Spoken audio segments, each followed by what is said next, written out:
The thing that surprised me least about the election was the sharp red shift in these big cities. Because if you just talk to anybody who lives in them, they are furious. And this idea that like, oh no, the economy is actually good or crime is actually down, or this is all just Fox News, like shut the up with that. Congratulations, everyone. Libs have caught on to something that we figured out 2 years ago.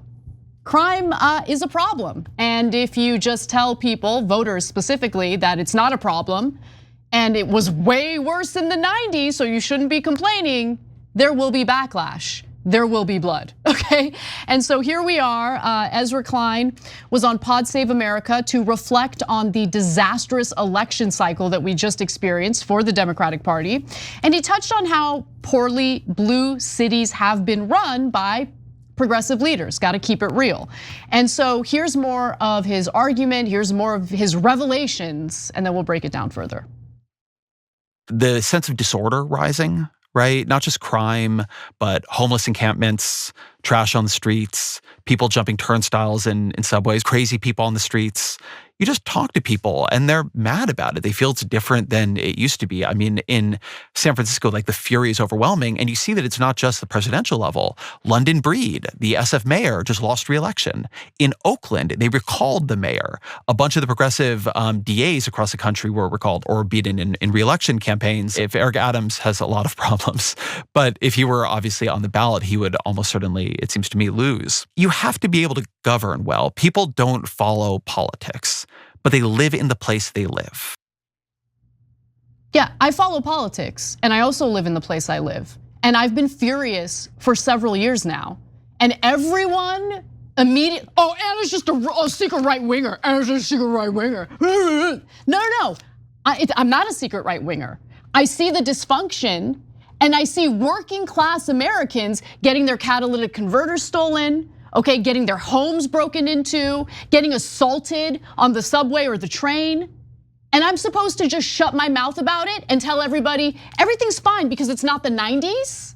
No, I'm not gonna wait until after the election to talk about how it's a problem. I'm gonna talk about it well before the election so maybe Democrats, maybe progressives can recalibrate.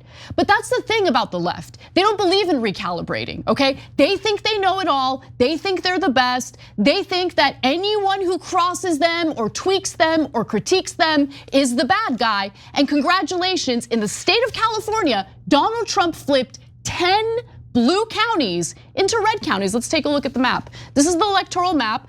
First one on the left-hand side, of course, is from 2020. And then, oh, would you look at that?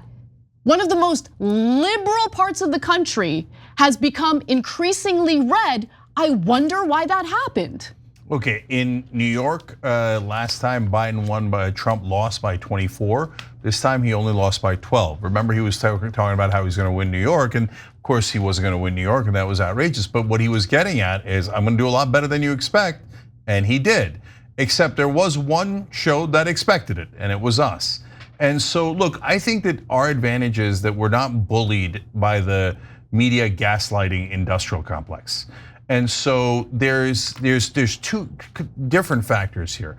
So there's the extreme left, identitarian left, whatever we're calling them these days, right?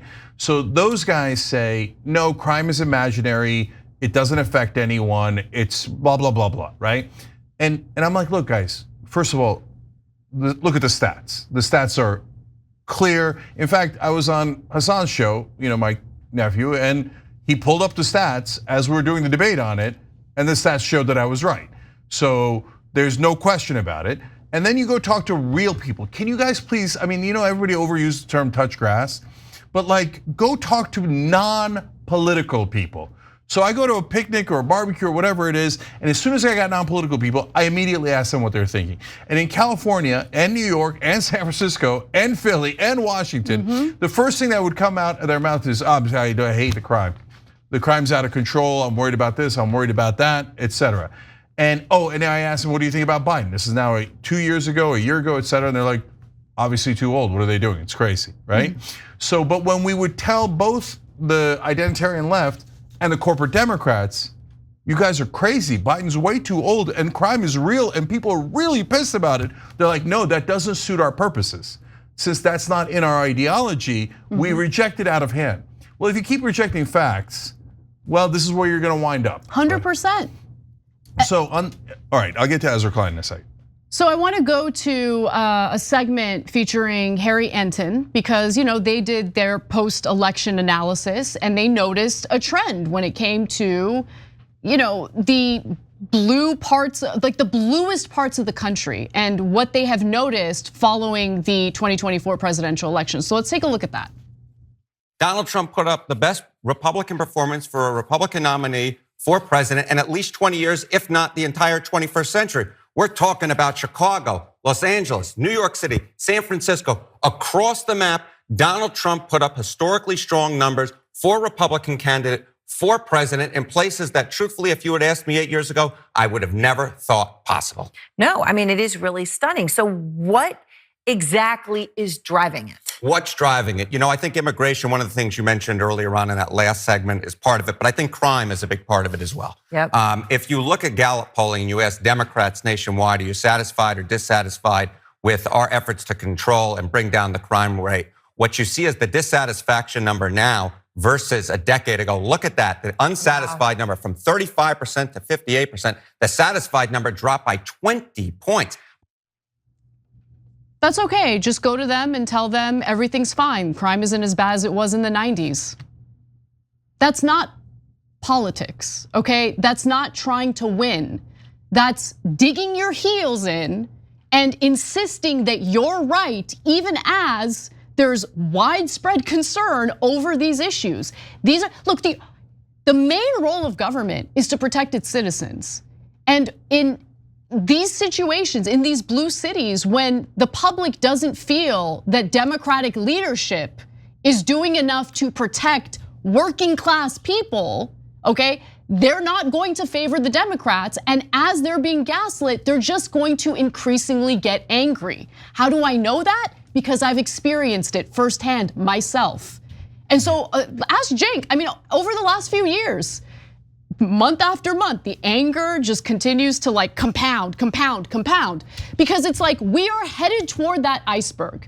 Are you guys going to adjust? Are you guys gonna turn the wheel? Or are you just gonna go barreling toward that iceberg? And Democrats, with the help of progressives on this issue, were like, nah, we like the iceberg. We're gonna barrel for it. I said, don't hit the iceberg on Biden. She said, don't hit the iceberg on crime. We were not listened to. I'll come back to that in Ezra Klein in a second. But I want to tell you a couple of really important things here. So number one, Aaron Burnett said, wow, stunning, right? And that's what they're all saying all across mainstream media. Who are the only people not stunned? You guys. And you've been writing in all week saying, you know what, I'm doing a lot better than the rest of my family and friends because I'm not stunned. They didn't see it coming at all. They thought Kamala Harris was gonna win on a landslide. They thought crime was no big deal, all these different things that they thought. And then all of a sudden, come to find out what we knew, which is that, yeah, of course Trump could win. Of course these were giant problems, etc. So look, a lot of the shows on the left are actually, in this last week, have gone down significantly in their numbers. We've gone up because people are saying, hey, you know what? These guys are the ones that were telling us the truth the whole time. And why were we telling you the truth? Because we hate parts of the left, or we hate the Democratic Party, yes, or we like Trump? No. Well, parts. You said parts. Parts. Okay, but no, it's not about like, oh, I don't like those guys, and I wish them poorer. No, it's to say, turn around. If you want to beat Trump, turn around. So like the idea of just ass kissing your way to a victory, that is fundamentally wrong. Challenging the people in power leads to victory. Tough primaries lead to victory. Strong candidates lead to victory. Challenging your core ideas leads to victory. But this is super important, guys. Why did the corporate Democrats go along with the identitarian left in passing these weird laws that of like, as I keep going back to, taking the felonies and put them into misdemeanors, and that drove up crime, et cetera, in places like California and New York? To turn the public against progressives so they never accomplish the economic policies. That could be it. And no, that is it. Progressives are powerless now. Okay, they have no credibility. They are completely powerless. They refused to recalibrate. They continued promoting policies that made the lives of working class people far worse in liberal cities, okay? And now, no one's gonna listen to them when it comes to the bread and butter issues. Yeah. They have no power. I mean, it's just so ridiculous to me, but that's where we're at. Yeah. So when people tuned into our election coverage and they were like, well, why isn't Anna upset? I wasn't upset because I knew it was coming. Yeah, so but there's a second part of that that's so important, Anna. You're right, it ironically ruins the progressive brand, even though it was the establishment Democrats that actually passed it into law in California. We didn't do anything about it, and it ruins it when we have incredibly popular policies, including Medicare for All, that polls at 70%. All of the economically popular policies are progressive. But now you can't say progressive because they made progressive into pro-crime and pro-extreme policies. And so that was a hell of a trick by the establishment. But I think the second reason is equally important, because those policies had nothing to do with economic interest, and it didn't hurt their donors. So if you did Medicare for All, that would hurt Gavin Newsom's donors. If you did paid family leave, it would hurt corporate Democrats' donors. Higher wages hurts the corporate Democrats' donors. So they don't want to do any of that super popular progressive issues. So they go, okay, what are the unpopular progressive issues that don't affect our donors at all? Oh, these things that are social issues, identity issues. Great, let's fight the culture wars. So that way, I could pretend to be on the left, and I could pretend to be a progressive, and I could pretend to be all these things, but I'm actually not costing my donors a single dollar. If I recall correctly, Gavin Newsom didn't hesitate in vetoing the state program that would be similar to Medicare for All. He did not hesitate when it came to that. But he also didn't hesitate when it came to shutting down 4 state prisons, releasing tens of thousands of inmates into the public with no plan for them whatsoever. No transitional plan, no real data indicating that anyone had been rehabilitated in any way, shape, or form. Yeah. And we were just supposed to, no, this is great. I mean, the carceral state is a problem. And so we should just willy-nilly, without a plan in place, release tens of thousands of people into the most expensive state to live in during the coronavirus pandemic, when all the businesses were shut down and there were no jobs available for people. Congratulations. Okay, so I'll build on that for one last thing about California. Gavin Newsom was against the 18 minimum wage ballot measure going on the last ballot back in 2022, where it was polling at over 60% and would have won easily, right? And that would have given over 2 million people in California higher wages, but it would have cost his beloved donors. Right. So he fought tooth and nail against it, and he at least got it delayed until this year. But unfortunately, since all of his policies were so deeply unpopular, it smeared the ballot measure, and now it might not pass. So all of you guys did not get higher wages. He protected his donors perfectly. Meanwhile, releasing the prisoners like he's Bane out of Batman, right? And so, look, guys, do we want people who smoke pot to go into prison? Absolutely not. Do we want the draconian laws? Absolutely not. But we never said let all the prisoners go. When did we say that? Okay, and so that's why the establishment Democrats joining league with the identitarian left to protect their donors turned into a giant disaster for progressives, for the left, and for the Democratic Party. And now the pendulum's swinging to an area that I'm uncomfortable with as well, right? Because now there's a lot of going back to some of the failed policies that we were against. And by the way, I mean, look, 70% of voters in California approved Proposition 36, which is a reversal of an earlier ballot measure that everyone was lied to about, right? Like the whole idea was, hey, we're gonna stop putting people in prison for minor drug offenses or drug possession. In reality, what that proposition from 2014 did is it lessened all sorts of serious felonies into misdemeanors. And now no one in the state trusts the left on these issues. And so there was a ballot measure this time around regarding forcing inmates to do labor, right, against their will, and it had no opposition, right? Like it was supposed to ban prisons from being able to do that to inmates. No one opposed that ballot measure, and that ballot measure failed. No, that ballot measure outlawed slavery, and it failed. It failed. That's disgusting. That should have passed. It should have passed 99-1. I don't know who's pro-slavery other than Mark Robinson in North Carolina.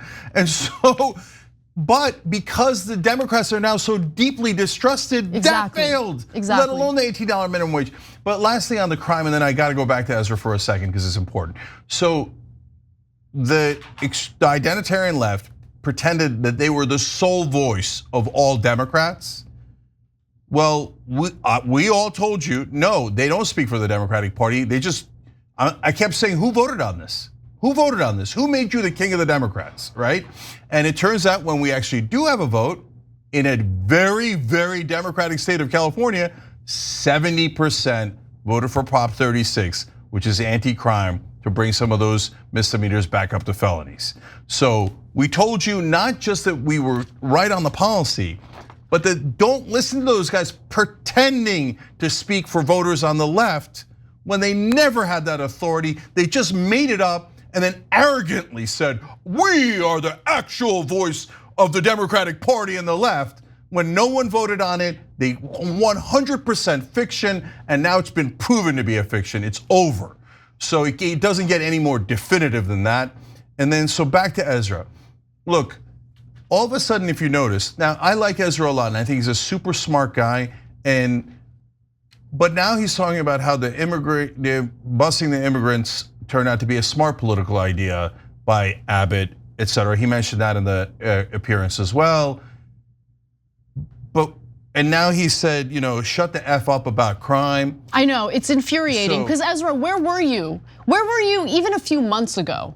Okay, because it was very public and it was a big deal when everyone was dogpiling me as the big baddie for bringing up these issues. So you didn't have to come and support me 2 years ago. You didn't have to do it a year ago. But how about a month ago? Now all of a sudden, after the Democrats suffer a shellacking of the century, Ezra Klein has his come to Jesus moment and realizes that there's a real problem with crime in these blue cities. Congratulations. So I'm a lot softer on Ezra than you are, but I hear you 100% and I'm going partly in that direction. If you notice, he said, shut the F up. They never used to talk like that. Because now populists are in, all of a sudden the F-bomb is coming out. All of a sudden the pronouns are getting removed from their their description. I think AOC did that today. Yeah, AOC did that. Yeah, okay, all of a sudden there's no she, her, blah, blah, blah.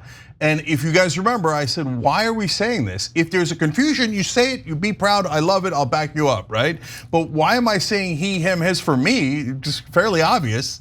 Like it was virtue signaling. Yes. And that when we called it out. So now all of a sudden everybody's a populist, as if they were there all along. Now Ezra's way better than the rest because he's usually the acceptable guy in the establishment to say, you know what, maybe it shouldn't be Biden.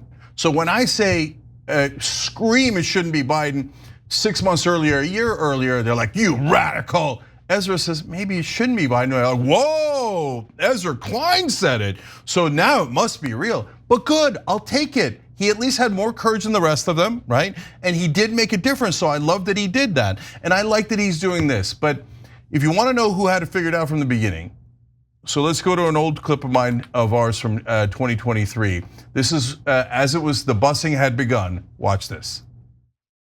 Look, I said this on day one. I'm gonna repeat it even with greater fervor today. I think that what Texas did makes sense.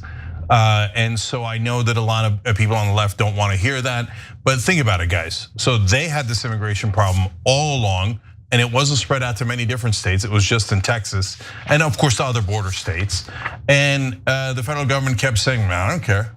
Okay, now to be fair to the federal government, it doesn't just quite say that. It has a lot of different programs in place. And the border states said, why? Why do we have to shoulder all of this by ourselves? And started shipping it to other places that were more left wing and said they were more open to immigrants. So you're open to immigrants, here you go, here's immigrants.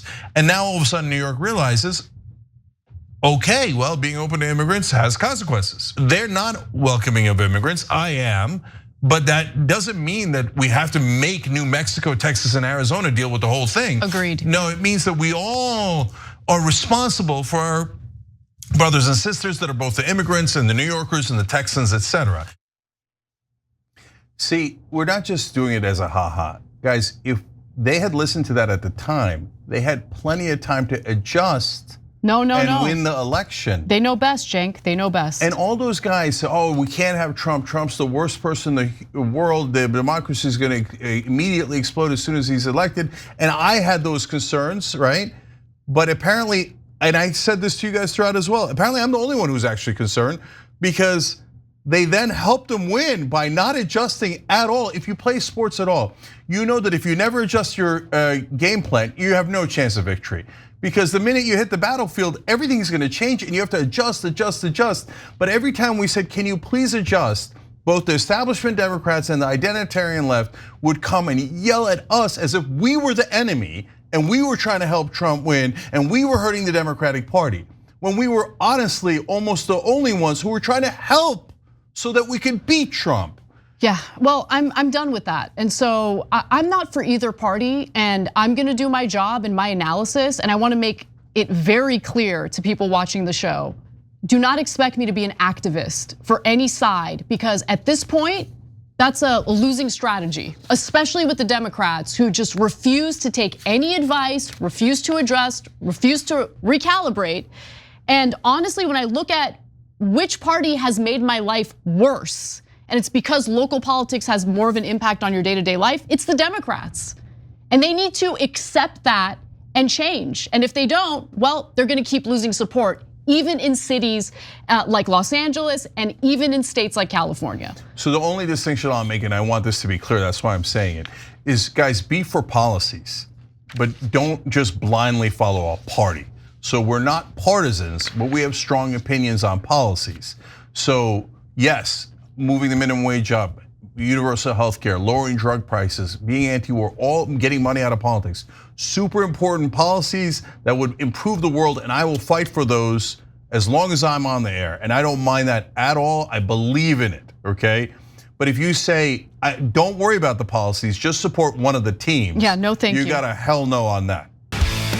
Thanks for watching. If you become a member, you get to watch all this ad-free, except for, of course, this ad. Still, hit the join button below.